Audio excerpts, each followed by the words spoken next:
discuss the volatility in the Persian Gulf.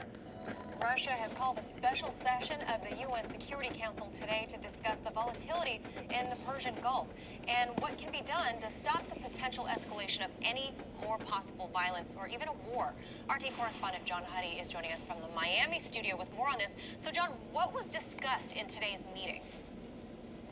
Well, first of all, this was a virtual meeting that was led by Russian Foreign Minister Sergei Lavrov discussing, as you mentioned, the situation in the Persian Gulf, particularly the escalation of tension between Iran and various Gulf countries, with Security Council ministers agreeing that more needs to be done to head off a potential escalation of violence or, as you just said, Manila, even the possibility of war. In a sign of the times, the UN Security Council met virtually today with nation representatives speaking by video. The meeting was called by Russia, with Russian Foreign Minister Sergei Lavrov moderating the discussion, some initial technical glitches aside. Among those in attendance included UN Secretary General Antonio Guterres and Chinese Foreign Minister Wang Yi, who, like other foreign ministers, encouraged the continuation of the Joint Comprehensive Plan of Action, or JCPOA. President Trump moved the U.S. out of the agreement in 2018. China's foreign minister encouraged the upholding of the JCPOA, along with other measures to ensure a de-escalation of violence and more constructive dialogue to head off any potential violence or problems in the Persian Gulf region. The Gulf region belongs to the Gulf states, and the local people are the true masters of the region. On family matters of the Gulf states, non-regional countries may offer constructive help, but should not overstep. Still less maneuver for selfish gains. Easier said than done. The Trump administration continues to take a tough approach to Iran, saying Iran represents the greatest threat to peace in the Middle East and continues to violate the JCPOA, a message repeated by U.S. Ambassador to the UN, Kelly Craft, during the Security Council meeting. The recent signing of the Abraham Accords between Israel, Bahrain, and the United Arab Emirates arguably further isolates the Islamic Republic, or according to Ambassador Craft, brings the region closer to peace and an agreement between the Israelis and Palestinians closer to fruition. What will happen after November 3rd remains a major question that, while not addressed in today's Security Council virtual session, was likely on the minds of the ministers in attendance. If President Trump is re-elected, it's unlikely the United States will rejoin the JCPOA. If Democratic candidate Joe Biden wins, it's entirely possible he could renew the work done by his former boss, President Obama, and former Secretary of State John Kerry. Unfortunately, though, it's unlikely this question will be addressed in Thursday's upcoming second and final presidential debate. One thing is certain, the election will have both domestic and foreign policy ramifications for many years to come. For RT, John Huddy. I want to say Shalom. First thing and foremost, I want to give all praises and glory and honor that's due to Yahweh, Ba'ashim Yahweh Shai, Ba'ashim Makakwadash. Double honors being to the elders, the apostles of Great Millstone. Blessings and salutations to the hopeful elect. Noise in the gospel abroad, lifting up the stern of Yahweh, Ba'ashim Yahweh Shai, wherever it may be. It's the Akim Mahaloya coming back with another lesson through the Spirit, World War III update. I wanted to start off with a scripture, 1 Thessalonians 5. And I'm going to start at 1. It says, "But of the times and seasons, brethren, you have no need that I write unto you. For yourselves know perfectly that the day of the Lord so cometh as a thief in the night. For when they should say peace and safety, then sudden destruction cometh upon them, as travail upon the woman with child, and they should not escape." All right, which is the case in point, because they speaking that hopefully they can come with some type of peace agreement. But if you notice the trends, America has been in war 226 years. Out of the 200 some plus years has been established as America, so they've been talking peace for decades, all right, for years, but yet they've never been able to come into some type of proverbial agreement on peace. Why? Because in order to have peace, everybody needs to get something out of the deal, something that they're satisfied with, whether it's particular commodities or particular substances or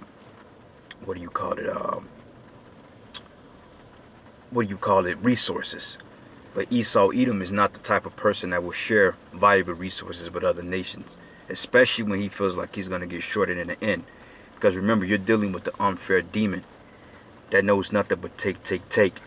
So this war in the Middle East, which we've been speaking about for years to come, I've been speaking, and brothers likewise, we all have been speaking on World War III, even apostles and elders before we even came into the truth.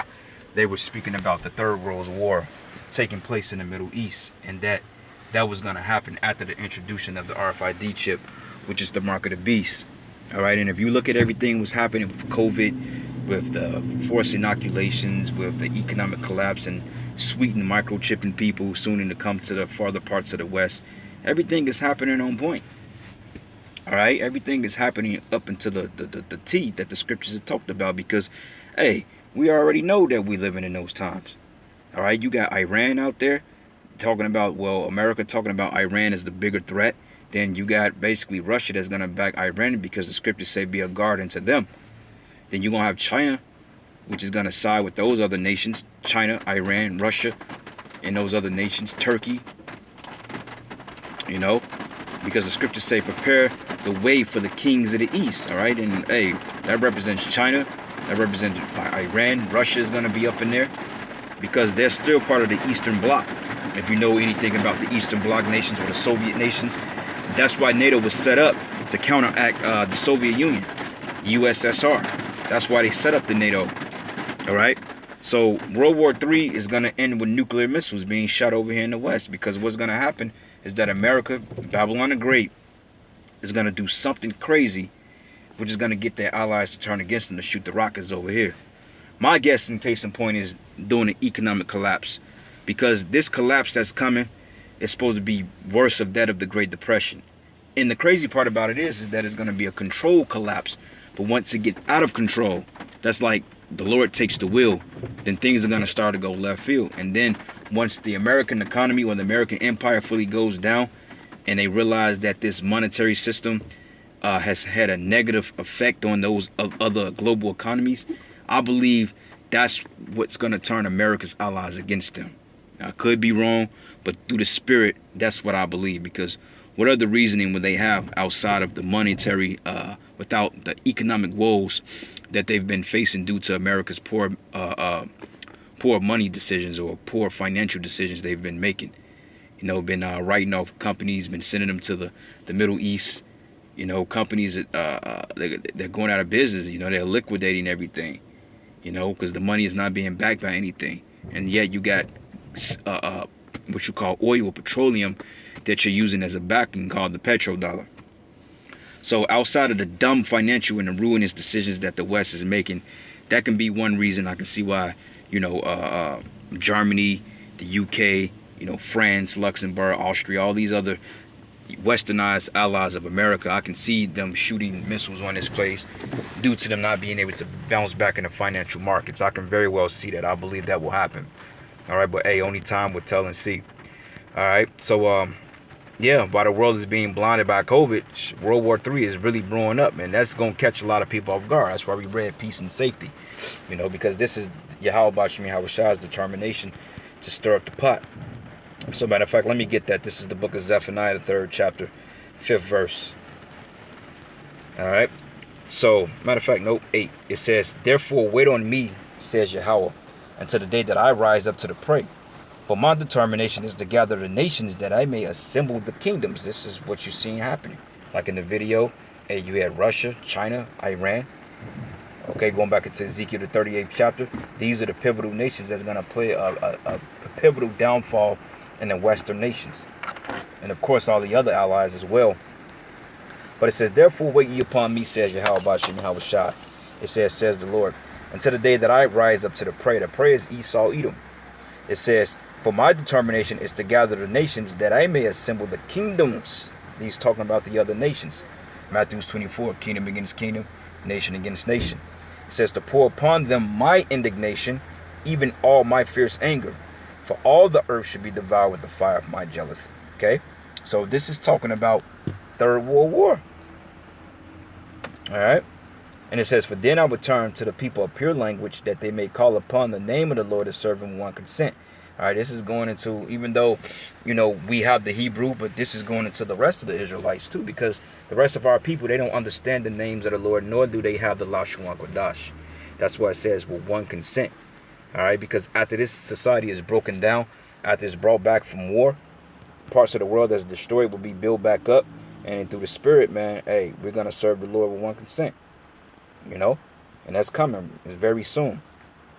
So this is the book of Ezekiel 38 and 1. It says, and a word came unto me, saying, Son of man, set thy face against Gog in the land of Magog, the chief prince of Meshech, Tubal, and prophecy against him. All right, if you know about the lands of Gog and Magog, they were Japhetic nations. But hey, Esau assumes the identity of these particular our nations, and he takes on the identity of them. Like right now, he's calling himself the Jew because why? He conquered the land of Israel. Same thing, called himself the British, you know, or Anglo-Saxons, which goes into angelic sons of Isaac, which are the Israelites, because we are the sons of Isaac through Jacob, which Isaac is Yahushua. It says, set thy face against Gog in the land of Magog, the chief prince of Meshech and Tubal, and prophecy against him. And you can look it up on an ancient world map, that the land of Magog. And if you look at it and you compare the regions today, you will see that this is modern day Russia, or Moscow, or Russia. It says, and say, thus says the Lord Yahweh, behold, I am against thee, O Gog, the chief prince of Meshech and Tubal, right? Because you got the Tubal River that borders the land of Gog or Magog. It says, and I will turn thee back and put hooks into thy jaws, meaning he's taking them back into that old Soviet Union primitive bear state. Like the bear's been hibernating, but now once the bear is hibernating, is done hibernate, now it's hungry for food, it needs to eat. So therefore it's going to be on the prowl, on the hunt. All right, and if you see the fierceness of these Russians, how they have towards these Babylonians, hey, you can tell that tension and war is going to eventually break out, and it's not going to be pretty. It says here, put hooks into thy jaws, and I will bring thee forth in all thy army, in horses and horsemen. Goes into their military crafts, their vehicles, their armies, and all of them clothed with all sorts of armor, even a great company of bucklers and shield, all of them handling swords, meaning there's going to be a vast amount of troops that's going to go up against America, man. All right, it's going to end with the demise of the West. And this is written in the scriptures. We're reading about it. And it's going to break it down to you. It says Persia, which is the Iranians, precept to that, 2nd Ezra's 15th chapter, I believe, 24th verse. Persia, Ethiopian, and Libya with them. So these are all the allies. So pay attention to these particular nations. When you're watching the news or world news or RT news, and you're looking up war and proxy wars and regional wars, look at these nations and look at the plan that the play and the role that they're playing doing geopolitical structures. Look at these particular nations and look at how they're positioning themselves in the Middle East to be able to strategically cut off this eagle. And it says, all of them with shield and helmet. Gomer, with all his bands, in the house of Togomar, in the north quarters, and all the bands and many people. Okay, you got Turkey. All right, you got northern parts of Europe. All these nations. It says, and many people with thee. So be thou prepared and prepare for thyself. That's why the Russians is testing supersonic missiles. They have a missile that was able to make it to this side of the world within 20 minutes. You got Satan 2, which I believe in house over 10 warheads, more than that possibly. And it says, and thou and all of thy company that are assembled unto thee, be thou a guard unto them. So Russia is basically the big man standing behind a little man. That's why little harmon nations like North Korea, North Korea popping shit to America, man. Anyway, Revelation 16, and I'm going to start at verses 4. Matter of fact, I'm going to start at verses let's start at verses 12. It says here, and the sixth angel poured out his vial upon the great river Euphrates, and the water there was dried up, that the way of the kings of the east might be prepared. We read about it. All right, you got the Eastern Bloc, you got Russia, you got China, you got Iran. All right, and the water's also going to those particular peace treaties that they got too. Is dual. And on top of that, in a physical sense, Euphrates is drying up. It says that they may be prepared. And it says here, and I saw 3 unclean spirits like frogs coming out of the mouth of the dragon, which goes into Esau's power structure, the trilateral cities. You got America, Britain, and you got the Vatican, all right, which all deals with military, deals with financial capital, and it also deals with the spiritual aspect behind it. And it's another part of it too, like the military. That's basically America. Washington D.C. is pretty much the security blanket behind Esau's possessions. Okay, it says here, which goeth forth into the kings of the earth and the whole world.